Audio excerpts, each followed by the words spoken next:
Hello and welcome to Creating Active Lives with me, Sarah Bolitho, and my regular guests.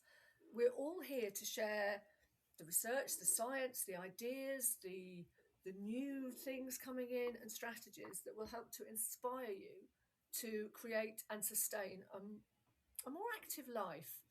And my guest today, Jo Curran, we're talking about a kind of different aspect of activity because where you've got activity, we've also got conscious stillness, if you like, conscious pausing. Jo is actually a Pilates teacher and has over 25 years of experience in the fitness industry. And she spent the last 16 years working in the fitness education sector, both as a curriculum designer, quality assurer. But like me, she's very passionate about supporting teachers to deliver high quality education because then we have high quality instructors, which is always good. As well as doing this, her work's gradually evolved into the well-being space. And for me, I think fitness and well-being, they're two sides of the same coin, really. She qualified as a clinical hypnotherapist and got much more into meditation and mindfulness. And as a result of that, began exploring how movement, breath, and mindset can work together, not just to support physical health, but mental and emotional well-being too. Um, Now, Jo has developed her signature approach, which is called the Quiet Core Method. So, Jo, tell us about the Quiet Core Method, but also what was your journey in developing it? Because I think people would be really interested in that. Yeah, absolutely. So, hi, thank you for having me. It's really nice to be here. I started my journey into the fitness industry quite a long time ago. I started as an exercise to music instructor, and that's where it all began. I started teaching loads of different classes until I found Pilates, and that became my kind of niche area that I wanted to kind of specialise in. So I started doing more Pilates-based work. But really, when I very first started teaching exercise classes, it was here really that I started my journey of challenging self-doubt and starting to recognize that, I had all this inner dialogue going on. So when I decided to train as an exercise to music teacher, I was really quite nervous because I've always been quite a reserved character. I'm always, very introvert, really quite nervous about going towards my goals. So, it was challenging to actually take that very first step into the industry. But I had this little nudge going on inside of me going, you can do it. You can just do this. Let's go. So I decided to train. And then once I'd started teaching, it's like anything, the more you do it, the easier it become. And now I can teach classes with my eyes closed to as many people that's in the audience, But back then, standing up in front of a group of people to teach an exercise to music class was so daunting. It was petrifying for me. But it's just a case of putting yourself into that position to be able to get better at it. And then from there, I moved into the training and education sector. I had an opportunity to start tutoring and assessing. And I started working for a provider delivering the Pilates diploma. And this was a new challenge for me, total new challenge. It created more inner dialogue, more noise going on. And I just had that inner nudge again saying, you can do it. And I stepped forward anyway. So even though I had all this inner self-doubt going on, thinking, am I good enough? Can I do this? Do I know enough to be able to teach other people? Who am I to do it? All this noise, which we do generally get, I stepped forward anyway. And at first, it was hard, it was challenging, but the more I started to tutor and deliver the work, the easier it got. And it became, again, the repetition of doing it. This then became my comfort zone. So teaching classes and, delivering courses became my comfort zone in the end. And then from there, I started working as a curriculum designer. And so I was now writing the courses. Building and developing, designing courses in Pilates and also life coaching as well. I did. And then from there, I I had to do more presentations. Okay, so this was another area of challenge for me, because it's one thing teaching a fitness class and then teaching a presentation, because with the presentation, everyone's sat there staring at you, with their thinking faces on. So it was, really daunting. I had the fear of, anything in me. I was like, I can't do this. And it's here where I turned to hypnotherapy. Okay. I actually went to hypnotherapy for myself to actually overcome my fear of giving presentations. Can I And just from, say, yeah, it's really interesting, because I think as instructors, we're so used to standing up and delivering, yeah, but it like you say, it becomes second nature. You can do it in your sleep. You don't think about yeah, it. You know. And I mean, I always have my crib sheets and I've always got my plans and things like that. But you kind of get to a point where you can freestyle it. You can adapt. You can that's make it. Yeah, make it what you need.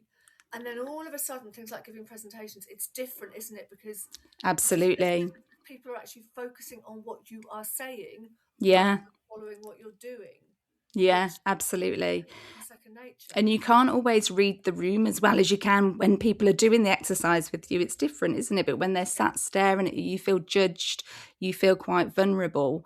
And, I would do everything that I could to avoid giving a presentation. So it was quite a bit of a phobia for me. So this is why I went for hypnotherapy myself. I went to a hypnotherapist, and in doing so, I became hooked on it. It was just an amazing tool to use. And like anybody else, when I went into the hypnotherapy, I had, this kind of misconception, because there's a bit of myth and misconception surrounding hypnotherapy, which comes really from the stage shows and the, look into my eyes and all that business. And so I didn't really know what I was getting myself into at first, but I soon realized that all it is focused attention. So all hypnosis is self-hypnosis, and you can't get any outcome unless you really want it yourself. So it's all my own doing, and the hypnotherapist was just guiding me and giving me the words. So from there, Sorry, I was going to say it's no, almost. I've done a couple of courses in hypnosis rather than hypnotherapy, yeah, but it's almost like the hypnotherapist, the hypnotist, whatever, is just it's they're helping you to create space in your thoughts. absolutely, absolutely. Yeah, I really, really love hypnotherapy. It's really, helped me in so many ways. I can't recommend it enough, really. Um, but from there, after that, I trained as a hypnotherapist, because I was completely hooked. And I realised really from there, really, that people needed more than just movement. It wasn't just about the exercise. It was that they needed something internally as well. Okay, so this is when I started to integrate mind and body practices together. So obviously I delivered one-to-one hypnotherapy, and I still do. I deliver online via Zoom, and I also do in person as well. But I started to run day retreats and workshops which integrated mind practices and movement practices. So I'd do some Pilates, and I'd do some group hypnotherapy as well. But over the time, I started to play about with, this integration, because there's a lot that can sort of combine movement as well with the themes of the days that I run. So, for example, if I was to do an anxiety escape day, I would focus a lot on posture in the movement section, a focus on opening up through the chest to aid efficient breathing, because breathing is really important when we suffer with anxiety. And then I'd lead it into a nice meditation, and take it into a stillness element as well. So it kind of flows through. Excuse me, but this is where the quiet core method kind of stemmed from, really.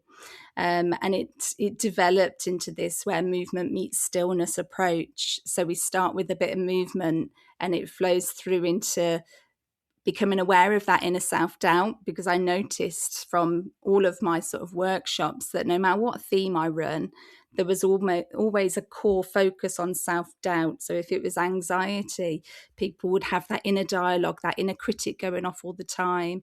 If it was confidence building, people would feel that they weren't good enough, or they felt that they needed something to give them a boost. So self-doubt became the focus, really. So when we go into the meditation aspect, I'd be starting to really focus on awareness of self-doubt, quieten it down, and then we could tune into the quiet core, which is the whispers of self-belief, and boost them up. And unfortunately, I think for most of us, self-doubt shouts, like you say, Absolutely. self-belief whispers, and it's Mm. turning that down. And somebody once told me a statistic, which shocked me, and I must see if I can find the actual research. But it was something like 30% of people starting a diet think they will fail. Mm. And I wonder how that goes into other things. People think they're going to fail. I'm going to Yeah. start my fitness journey, but I probably won't stick with it. How many of this negative self-doubt is shouting at us? And that poor little self-belief was, well, maybe I'll do it. Maybe it'll be okay. It's kind of like whispering in a corner. You Yeah. can't hear it because that self-doubt's there. And it's That's it. before we started talking, I did say that one of the things I wanted to mention was, I think, for me, some sort of stillness or quietness or meditation or breath work, whatever, before you do something like a workout or a presentation or something, is actually really important, because Absolutely. it creates that space in your thoughts. I bet there's loads of people who come away from a workout or an exercise session or something, either they give up because it's just not working for me today, not in the mood, or it's just coming away thinking, oh, that wasn't very good, or that wasn't much fun. But actually, it wasn't the workout that was the problem. It was the thoughts they were bringing in with them that Yeah. kind of clouded being able to stop doing that and give your attention to that. Yeah. And this is something I think, you if we're doing something that requires a lot of focus, we focus 100% on it. I've just had the image of threading a needle. You really focus on threading that needle. You don't kind of get distracted and drift away, because it's not going to happen. But Yeah. we often go into, whether it's activity or sport or whatever, with a lot of noise going on, self-doubt, fear. And if you look at a lot of professional athletes before a competition, they're quiet. Mm.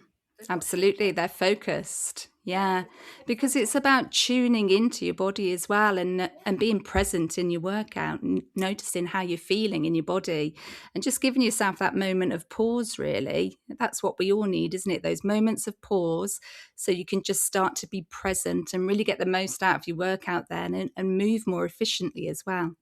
yeah, and just Mm. noticing. Do you know what? My left leg's feeling a little bit stiff and tight. So actually, maybe I need to warm up more, or maybe I need to stretch more. It's tuning in and recognizing that actually, do you know what? The way things are going today, I want to move, but I don't want to go all out. I just want to do something that actually kind of gives me a little bit of a sense of relief. And this is Definitely. where being able to listen to the self belief, I suppose, instead of thinking, oh, probably not going to work out well today, instead of listening and thinking, oh, you know what, you can still do something, you can do something, you can give yourself an experience from activity, Mm. even if it's not what you did the day before. And I just think, it's so important that we learn, no, we relearn the skill of tuning into our core, because I think we all used to have it, but it's been. Absolutely. Definitely. Because the noise of the self doubt can very often take over, because we've all got that internal dialogue and we can't get rid of it. It's part of us, but we can tame it a little bit and tune into those quieter whispers. Absolutely. Um, but it affects so many of us, this self-doubt. It's not just, I talked about myself being introvert and quite reserved, but extroverts, people who are peer confident, people who are successful, they've all got this inner dialogue as well. And it's just really deciding how much attention you want to give it, really, and whether you can tame it down. And what you can do, I suppose, in a lot of ways, I just think about activity again. It's a bit like riding a bike. They always say you never forget how to ride a bike. You don't. But after a period of 20, 25 years, you don't just get on a bike and shoot off. You Mm, get on a bike and remember how to do it. So, yeah. yes, you don't forget, but your body needs to be eased back into the patterns. that you Yes. do, because you have to relearn and just get confident again. And I think, I think sometimes, a lot of people we think of as extroverts actually are masking the Mm, fact that they are nervous, and they don't appear to be nervous, but actually they probably are, and they've just got their way of dealing with it. that's it. Do you think it's because for me, we hear a lot of talk about things like imposter syndrome, and Mm, I try and reframe it and say, do you know what? No, imposter syndrome isn't necessarily a bad thing. It's a way of it's kind of in a way your mind highlighting where you need to develop in order to mm, develop your confidence. Do you think there is absolutely. a place for reframing some of the noise, some of the self doubt, some of the dialogue that's going on, and saying, do you know what? Actually, you are nervous. Acknowledge that. How can I actually overcome that? How can I counter that? What can I do? Getting that self belief up. Definitely. Yeah. This inner dialogue, this noise, in a way, it's protecting us because it's protecting us from that fear of failure. It's protecting us from perhaps looking silly or, putting ourselves out there. It thinks it's actually helping you. Yeah. So really noticing and becoming aware of it, you can then start to say, well, actually, you're not helping me really because you're stopping me from progressing. You're stopping me from taking the step forward.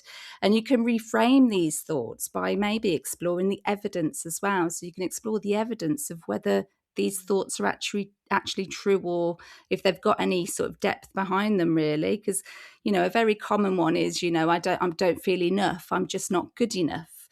And then really, if you to explore back on, past events, perhaps on things that you've achieved and successes that you'd have, you'd realize that actually you are good enough and you can do this. So it's about exploring that inner dialogue and actually thinking to yourself, does it have any sustenance here? Is it actually true? And then seeing if you can push past it and start to calm it down a little bit.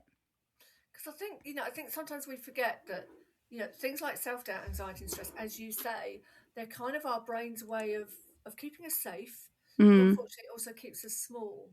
yeah. And like I'll always say with anxiety, anxiety is about fear of something that might happen. Yes. I mean, it Yeah. might be based on previous experiences, or it might just be what you've picked up from the world.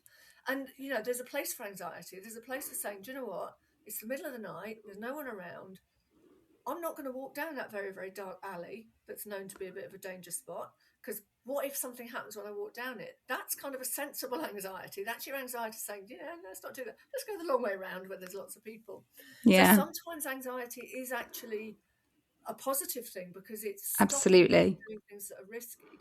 But Mm, it's I suppose it's learning the difference between where there is genuinely something to worry about, and where actually you're anticipating something that really you shouldn't. And it's hard to overcome patterns of thinking. yeah.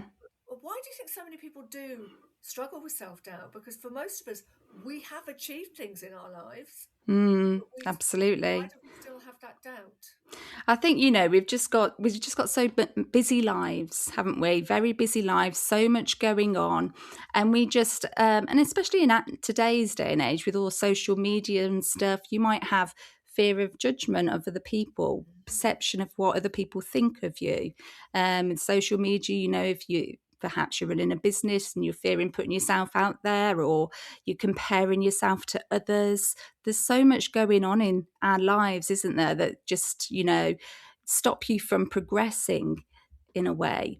And then perhaps second guessing. So, second guessing whether you, like I say before, whether you're actually good enough, whether you've got enough knowledge. Couldn't you start to doubt whether you're actually good enough to actually do the things you want to do? So, I think the noise around of us just prevents us from sometimes taking the small steps that we need to take to achieve the bigger goals. And sometimes it's just those little stepping stones, isn't it, to get to the bigger place that you want to be. Yeah. Um, It, and that's it, why I developed the quiet core, really, to help people to become aware and to start taking those little steps what's the forward. one thing you could do that you can do? Because quite Yeah, often people say, this is what I'm going to do, but it's huge. But what you yeah, don't do is say, do you know what? Okay, that's what I want to achieve, yeah, but this is what I'm going to do today because I know yeah. I can do that. And Because it makes it manageable then, doesn't yeah, it? So what's something that somebody could do if somebody was listening in and thinking, oh, I self-doubt, no, I don't know how to do it. What's one thing they could, talking about small steps, what's one tiny little thing that they could do just to start to calm their thoughts? Yeah, I think, it's about giving yourself a moment of pause, just maybe getting it into a routine where you can have just one moment of pause each day, whether it be when you get out of bed and you're just quiet, not pause and looking at your phone or, pause and having a cup of tea or whatever. It's about just being present, just calming your mind. And it's quite a challenge, really, to do that and to give yourself that time. But if you start to gradually build it into a routine, where you just take a moment, it could just be 1 minute, literally calm, pause and clear the mind, because you can come back to your thoughts. They're there if they're important and they need to be seen to, but just give yourself that quiet time, that downtime, and that would definitely help you. And also, like we said earlier about having that quiet time before you work out, that could be the moment of pause you have. Quieten down your mind just before you go into your workout so you can tune into your body and become present, and start to become aware of how you're feeling as opposed to going in all stressed. That's it. And if, going back to sort of professional sports people, in the dressing rooms before a game, they're not all there going, Yeah. playing games and all that stuff. They're all sat quietly, quite often with a towel over their head or just on their own with headphones in. Yeah. Can I just say, I don't frequent professional sports people's dressing rooms. These are just things television. This isn't, I'm not sneaking around stalking Steph Curry and people like that. But they're quiet, they're focused, and Yeah. quite often when they're walking, from the coach to the dressing room or whatever, Mm-hmm. they've got headphones on, the heads down, and absolutely totally focused. They're closing out that noise. And I know Yeah. a lot of people I work with say they use headphones during the day because even if they're not listening to anything, it's blocking external like noise. Yeah. Because I think we think about the noise that's out there that's coming in through our ears, but we forget there's a lot of noise going on like you mentioned, in a dialogue and stuff, a lot of inner dialogue going on, but there's also a lot of noise, which is just being overly busy. I think busyness Absolutely. creates noise in our cells, if you like, Mm-hmm. because we're Yeah, so busy. that's it. And it's, awareness is the first step to change. So becoming aware of that noise, it's surprising how much that can help you to start making changes, really, just the awareness of it. Because when you become aware of it, you can start to then do something about it. So it's becoming aware of it and then perhaps integrating that moment of pause will help you to just calm it a little bit. Yeah, that's it. And I glance at my phone when I wake up. Well, not when I wake up, actually. It's when I'm washed, dressed, and about to go for a walk. I'll look at it, just make sure there's nothing urgent on there. So I've got Mm-hmm. family overseas, so sometimes they message me at night. But I don't look at any other technology until I've walked the dog, come back, and made myself a cup of something nice. Yeah, I think so for me, important. going on social media with the noise that brings is just too Mm. much for me. I've also got, like, if I think of something I need to do, you guys won't be able to see it, but Jo can. But I've got a little mini whiteboard, and Yeah, whenever I think, oh, I need to do that, I write it on the whiteboard, because yeah. that it's not in a diary, it's not in an app or anything like that. It's right there in front of me on my desk, and it Mm. just means I know exactly what it is, and then I can just wipe it off once it's done. Good And idea, for me, yeah. that helps me just to remember the things that I need to do. Mm. And some of them don't need to be done for months, whereas others need to be done today. And again, it's something that it's taken me a while to get into that habit. Yeah, But now that I'm in the habit, I find it really helps me with managing stuff. And absolutely. I'm really lucky I've got a little chair set by my back door, and it gets the evening sun, and I just like to sit there with like a cup of tea in the evenings Yeah, in the sun and just enjoy the warmth. Oh, And lovely. Yeah. But once you start, so it's just about getting that routine, isn't it? Because it's quite difficult to get this going. But once you get a routine going, it becomes part of your scheduled. And, yeah, like you say, the whiteboard, it helps you to prioritize your thoughts and what's going on in your life and to be able to just take action against it, really. So yeah, it's making sure you've got some kind of routine that you can work towards, really. it's fun, isn't it? Because I know, and I know there'll be loads of people out there who start shouting at me now, but I have never found journaling to be any good for me. Mhm. The actual act of writing things down on paper actually creates more Yeah. noise, if you like, going on in my head than it releases. And it, Mhm. I've tried. I've bought the journals, I've bought the pens. It just doesn't work for me. And it was the moment where I thought it doesn't work for me. And somebody gave me a sketch a day book, and I did a sketch, Yeah. and that It's creates my doing pause. what works for you. Yeah. Yeah, I and had a that client that preferred to speak into her phone. So she speaks and gets it all out. And yeah, now she's got all her files in her phone. She can delete them if she wants to. But that's just another way. Yeah. that's it, isn't it? It's finding what works for you, and that might be trying lots of different things, and we're all individuals, we're all different. What works for you but might not work for someone else, but also it might not work tomorrow. It might Mm. be like, today this is what I need to do. I need to Yeah. go for a walk for my pause. Other days it might be just doing something creative. Mm. It's finding it, isn't it? But it's also, do you think it's important not to try to block out the self-doubt and stuff like that, but to actually acknowledge it and Yeah, absolutely. Acknowledge it, become aware of it, and then you can start to change it. And you can, well, not, you can either reframe it or you can just tame it down a little bit because we can't get rid of it. It's part of our inner world. But it's about becoming aware and making the subtle adjustments to it to realize it's not actually helping you in the way it thinks it is. And you can then start to step past it. But this is where hypnotherapy for me comes in really, really useful. it is, because it's, like I said before, quite often people think about hypnotherapy as, having things planted in your brain or taken away in your Mm, brain. It's not. It no. creates space between, it creates space, and it just puts you into that amazing kind of trance-like state where, do you know what? It, nothing matters. Yeah, and you can Thoughts just and feelings focus matter. on what you want. Yeah, Yeah, focus on your goals, what you want to achieve, where you're heading, and it really yeah. does get you there And if you it's want not it. about clucking like a chicken on stage. Absolutely Um, not. I mean, and some of the state kind of, a couple of know a couple of stage hypnotists, and they are brilliant, absolutely Mm, brilliant. But they're also incredible therapists as well when they need to be. yes, There's a yeah, time and a place, but it's again, it's something that I suppose as a hypnotherapist you get very good at reading people and knowing just what you can do and how to do yeah, it. hmm, A lot of that again coming from tutoring and teaching, we tend to yeah, read our students quite quickly, don't we? absolutely, yeah, The ones that are going to do well, and the ones that really, probably at the lunchtime on the first day, just go home. yeah, yeah. But it's we've we are sometimes very good at reading other people, hmm.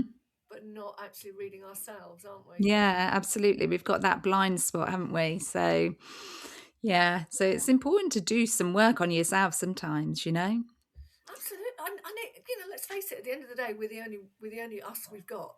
You Yeah, know, yeah. people, the only eye we've got, and things like that. Do you do sort of day retreats and workshops Hmm. that focus around Yes. the quiet core method? Tell me a little bit more about those.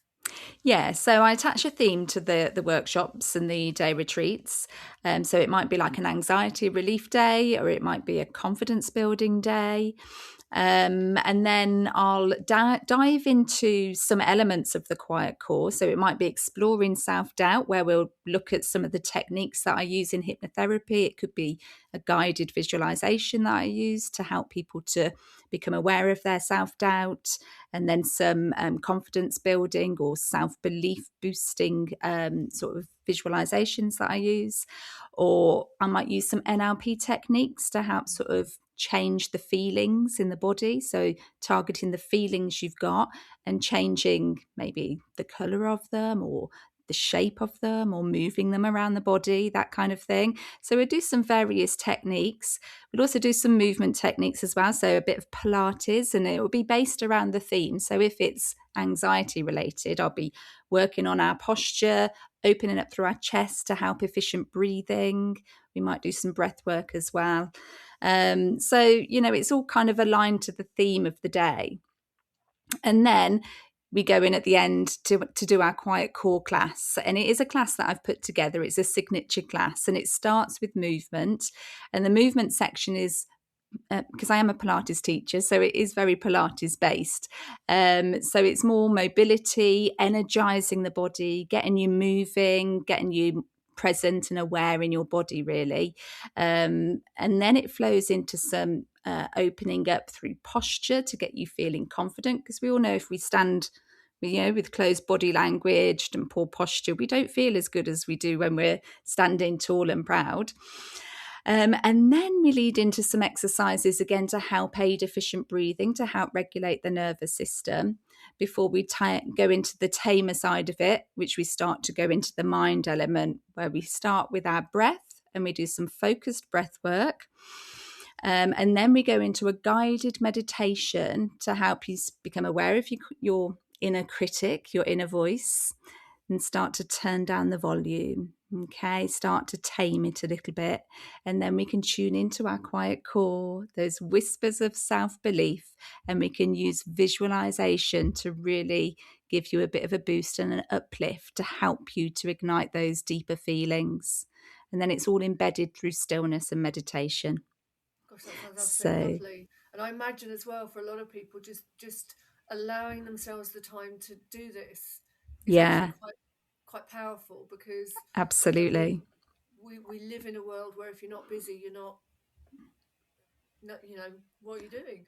Whereas Yeah, actually we need to champion stillness. We need to champion quiet time, reflection a lot more. absolutely. And I don't, by reflection, I don't mean this is what I've achieved this week. And Mm-hmm. don't get me wrong, I'm a great believer in setting priorities and monitoring what you've done and why. But it's the reflection of maybe how your body's feeling, Yeah. why you didn't achieve something this week when it was something you wanted to do. Were there Mm-hmm. other priorities? Was it the wrong thing? Weren't you clear enough about what to do? And I think until you are still, until you kind of stop or pause, because you can't stop, until you pause, you don't give your subconscious brain time to work, because your Yeah. subconscious brain is just too busy. It's just taking over all the time, isn't it? So just allowing yourself to stop, to just be still, it just allows that. And people very often say to me that they can't get it to switch off. And it is challenging, but it's with practice, isn't it? So you just got to keep giving yourself these moments of pause and, acknowledge these thoughts that come, because that you can't just suddenly turn them off. No, You just acknowledge them and then perhaps usher them along a little bit. And then you can tune into the subconscious part of your mind where we can make the good changes.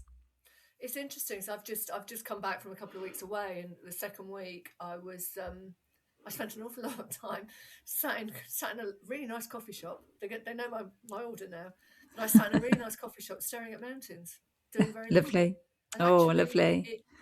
it made me feel so calm. Yeah. And because I'd made the decision, I'll do an hour of work a day and then that's it. And with Mm-hmm. the time difference, that was kind of all I could do, because by the time that had happened, it was close of business here in the UK. But it was actually, I gave myself permission to just sit and do nothing with a cup Yeah. of coffee for a couple of hours. And it's And funny it you was, should say that, it's really important to make the decision.